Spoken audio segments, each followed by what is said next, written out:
పౌర్ణమి అనేది ప్రతి నెలా వస్తుంది.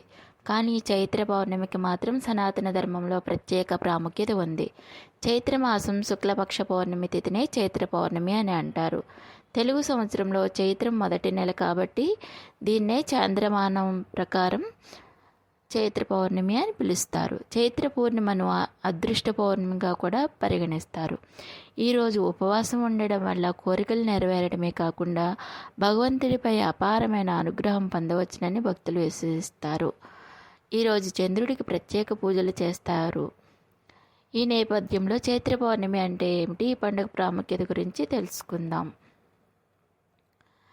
పురాణాల ప్రకారం చైత్ర పౌర్ణమి రోజు శ్రీ మహావిష్ణువుకు విధి విధానాలతో పూజ చేయడం ఆయన ప్రత్యేక అనుగ్రహం పొందుతారని నమ్ముతారు. చంద్రుడికి వ్రతం చేయడం వల్ల ఆయన మనకి మంచి ప్రతిఫలాన్ని అందజేస్తాడని ప్రతీతి. అంతేకాకుండా దానం చేయడం ద్వారా చంద్రుడు ప్రసన్నమవుతాడని ఒక విశ్వాసం. చైత్ర పౌర్ణమి రోజు గంగానదిలో స్నానం చేయడం ద్వారా దుఃఖాలను అధిగమించవచ్చు. పురాణాల ప్రకారం ఈ చైత్ర పౌర్ణమి రోజు తులసి స్నానం చేయడం ద్వారా లక్ష్మీదేవిగా అనుగ్రహం పొందవచ్చని తెలుపబడింది. చైత్ర పౌర్ణమి వ్రతం చేసేవారు ఏ ఉపవాసమైనా పూర్తి భక్తి నిష్ట విశ్వాసంతో పాటించకపోతే దాని ఫలితం లభించదు.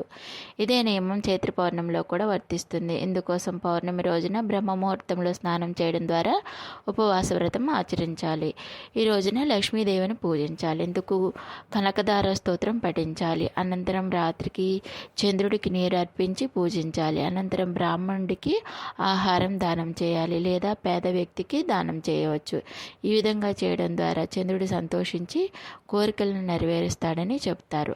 అలాగే చైత్ర పౌర్ణమికి మరొక విశేషం ఏమిటంటే హనుమాన్ జయంతి.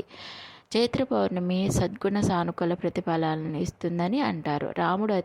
రామునికి అతి ప్రీతిపాత్రుడైన ఆంజనేయ జయంతి కూడా ఈరోజే జరుపుకుంటారు.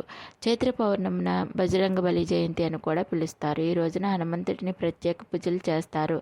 ఇలా చేయడం ద్వారా ఆంజనేయుని అనుగ్రహం పొందడమే కాకుండా సమస్త పీడలు భయాలు తొలగుతాయని ఒక విశ్వాసం. అలాగే శ్రీ సత్యనారాయణ స్వామిని కూడా కొంతమంది ఆరాధిస్తారు.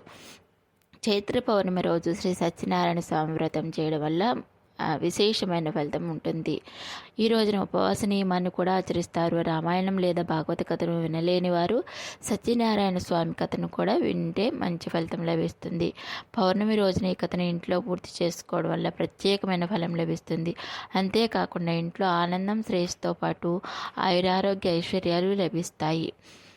ప్రతి పూజా మాదిరిగానే చైత్ర పౌర్ణమికి కూడా కొంత ప్రాముఖ్యత ఉంది. ఆకాశంలో చంద్రుడు పూర్తి స్థాయిలో కనిపించడాన్నే కదా పౌర్ణమి అంటాం.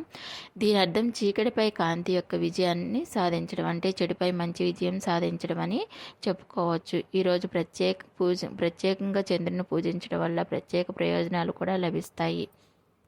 చంద్రుడు భక్తుల బాధలను తొలగిస్తారని నమ్ముతారు. ఈ రోజున దానాలు చేయడం ద్వారా మంచి ఫలితాలను పొందవచ్చు. కాబట్టి చైత్ర పౌర్ణమికి వీలైన వారు ఈ విధంగా చేసుకొని మంచి ఫలితాలను పొందుతారని ఆశిస్తున్నాం.